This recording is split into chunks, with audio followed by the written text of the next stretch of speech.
Àṣàkẹ. Àṣàkẹ. Yeah. Say it's Àṣàkẹ. Àṣàkẹ. So do you understand the meaning of Àṣàkẹ? Chicken like a spoiled person. No, Yeah, not no. a spoiled person. Okay. Okay, now let me give you an illustration. We have 4 containers here. We have 4 containers. So out of the 4, I will now pick one. Okay.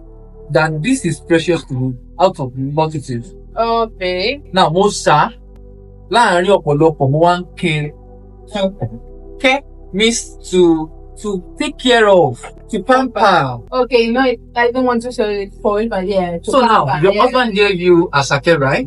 Now, let me just explain what it means. Out of many women in the world, he picked you that this is most precious. Out of them, you are the most precious.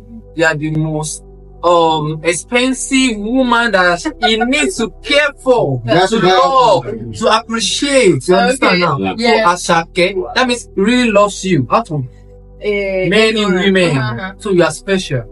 Àṣàkẹ, you see that you are lucky. You are very lucky. You are very lucky to be in the Yorùbá land. I know. I love it.